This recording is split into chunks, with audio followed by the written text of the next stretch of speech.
Today, I'm going for our first run in the Adidas Adios Pro.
11.55 miles, 8 minutes, 8 seconds per mile, 153 beats per minute on average for the workout for today, which was a 3 times 10 minutes at threshold effort with 3 minutes of rest in between. A perfect time to test out the Adidas Adios Pro on a first run. But before I get to my thoughts on this shoe, I do want to go over some disclosures. This is a pair of shoes that I purchased with my own money. No one sent it to me or is paying me to make this video.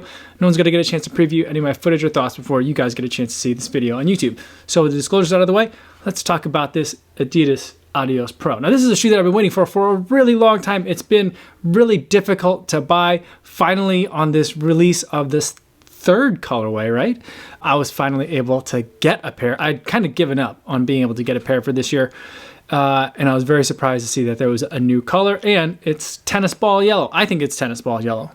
I'm pretty sure it's tennis ball yellow. I think the official name is like Sunrise Bliss or Sunshine Bliss or something like that. But let's put the colors aside. What are we talking about in this shoe? We've got 31.5 millimeters of stack height in the forefoot, coming up to a maximum allowable 40 millimeters of stack height in the heel. We've got a half carbon fiber plate from the middle of the shoe back. And in the front of the shoe, we've got 5 metatarsal rods that are kind of like carbon plates, but they're rods that are underneath and lined up with the bones of your foot. And that's supposed to be able to provide you that same function of the carbon fiber plate in a more efficient way, according to Adidas. And the foam that carries all this technology is a Lightstrike Pro, which is a new foam from Adidas for this year. We've already seen Lightstrike in the Adios 5, the Boston 9, and the SL20. The Lightstrike Pro version goes a step beyond that. It is a bit softer of a midsole foam than the Lightstrike was, but is every bit a performance material. On the outside, we've got racing slicks, the absolute bare minimum of rubber coverage on this shoe, and there's no tread at all. All this is in an effort to keep the weight on this shoe down. It weighs in at 8.0 ounces for my US size 9, which I think makes it feel like an incredibly light shoe. It feels light. It doesn't feel crazy, insanely light, but it does feel like a light shoe. And part of what's doing all that is this cellar mesh upper. It's a basically see-through dual layer material that's very breathable, very light, but also very strong. I was able to keep my foot completely locked down the entire time without being too snug. Didn't pinch me and didn't bind my foot in any kind of way. It just felt like it molded to the shape of my foot incredibly well. A very breathable shoe, not a huge problem in the middle of winter here in the Midwest in the winter, but definitely felt like a racing shoe, but a very comfortable racing shoe, if that even makes sense. The few places where it's not cellar mesh on the upper is on the tongue itself. It's kind of like this neoprene-like material. It's not as thick as like a wetsuit, but it's some sort of like plastic type of material that's very thin and very lightly padded. Even the padding that's on here is super minimal so as to save weight, and it's strategically placed so that way if there is tension that's being put down by the laces here, it's not going to be directly on the top of your foot. That you're going to have a little bit of protection there. And there's ever so slight amount of padding that's in the back here. There's no structure at all in the heel cup, but I didn't find that to be a problem at all. I did feel like this area was just a little bit loose as I was running my faster paces today, but it's not so fast that I feel like I need to use the extra eyelets here to put a runner's knot in or anything, especially compared to a lot of the other shoes that I've run in that are speed shoes where you just feel like you're popping out of the back of the shoe. This one felt relatively snug and locked down. And if it did bother me more than that, there are, for whatever reason, a ton of other holes that you can use on the top of this shoe. I'm not even sure what to do with all that. I'm just gonna call them speed holes. They make the shoe go faster.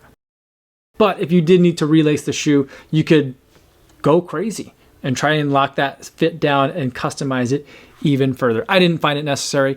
I like the way the fit is right now. It's snug on my foot. The sellar mesh is great. It's keeping me locked in. I feel very confident in this shoe. The other thing that I found particularly interesting about this shoe is that Adidas has done it again in terms of making it so that the shoe isn't quite balanced when you set it down flat. It's got a little bit of a bevel that goes this way on the shoe, and what that seems to do is for people, I think for people like me who don't exactly hit directly straight on with their foot strikes, my foot kicks out just a little bit and it kind of lands more like this. Even when I'm on my toes, I'm still kind of like coming in, landing a little bit on the outer side of my foot, and I think by having this part of the shoe beveled, it helps it get through without this part of the shoe dragging at all, so it lets me land more efficiently on the midfoot to the forefoot. So there is a little bit that's like sculpted out of this midsole, and it's something that I've seen in a lot of the other Adidas shoes.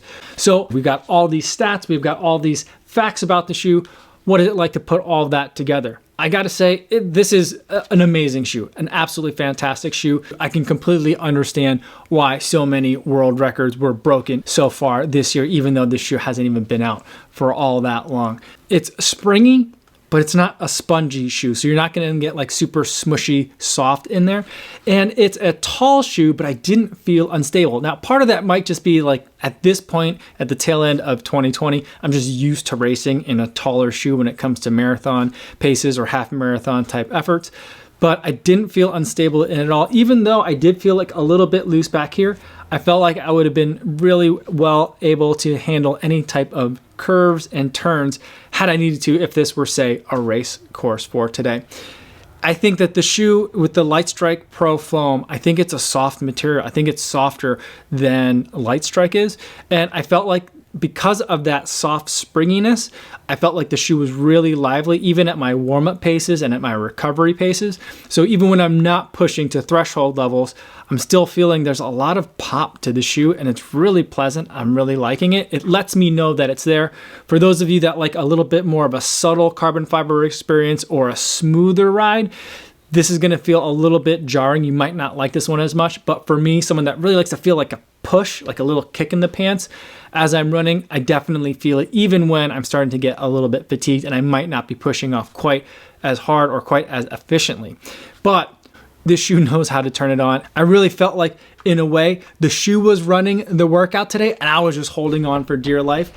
And even then, I had the workout that I had planned for today, running threshold repeats of 10 minutes at a time, but I felt like I constantly was having to pull it back because the shoe just kept wanting to go faster, getting beyond threshold pace and into some more anaerobic type of efforts, getting into 10K pace and even for moments down to 5K pace as well. So I definitely had to pull it back constantly with this shoe because it just kept wanting to go fast, and it was amazing.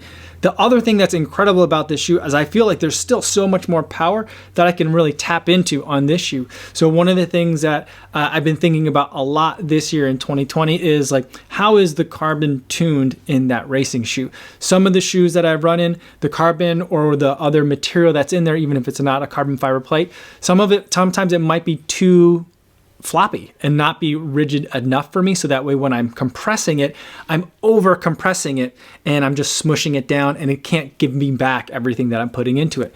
Other shoes might be too firm or too rigid, and even though I'm pushing down on it as hard as I can, I'm not bending it, and if you're not bending the carbon, it doesn't have anything to spring back for. I feel like this shoe, because of the combination of the Lightstrike Pro and how that's a springy material and these metatarsal rods, even though I'm going slow or even when I'm going fast, I feel like I'm pushing down on it, it's bending the right amount, and it's springing back every time I push off with my feet. So I feel like there's a lot there. Plus, even when I'm going downhill, and when you're going downhill, that's when I feel like I can really load the carbon fiber even more generally. I felt like going downhill, there was still more that I could load into the shoe and that it could give me back. So like running downhill was just an absolute thrill ride. I just kept going faster and faster. And I got to the point where I felt like I just can't turn my legs over any faster and I have to slow myself down because we're moving so fast. Not that I was moving that fast, but fast for me, fast for what my body can handle. So an exhilarating run for today. Definitely super easy to overcook it. I'm exhausted now. I've been tired all day because I definitely went out too hard. Although on average, looking at the stats from my run today, I hit the paces that I wanted to hit a little bit faster than I did past couple times that I've done the same workout. And I've come in a little bit hot in terms of my goal power numbers that I wanted to put out. I even increased the power numbers by a little bit for today, thinking that I want to get closer to true threshold. The last 2 times around this workout, I pulled it back a little bit, but today I went up to threshold, at least for my target, and I did that and a little bit more. So the shoe is up for it. Whatever you want to throw at it, it's ready to go. And so it's an exciting shoe. I can't wait to put it on again. Next time I run in this shoe, I'm going to be doing some marathon pace miles to see how it does there. But I definitely can understand why half marathon records are falling, because I feel like this shoe is perfect for that level of intensity, because that's exactly where it wants to be. So stay tuned. We'll see how it does at marathon paces the next time I run in this shoe. So those are my thoughts so far on the Adios Pro after just the first run. It's incredible. Let me know in the comments if you have any other questions about it, or better yet, feel free to stop by the live stream that I do every day, 3 p.m. Central Time on YouTube. I'd love to talk to you guys about it there. That's all I have for today, everybody. Thanks so much for making it all the way to the end of the video. Hopefully you guys are staying safe out there on your runs, and I'll see you in the next one. Yo, what's going on?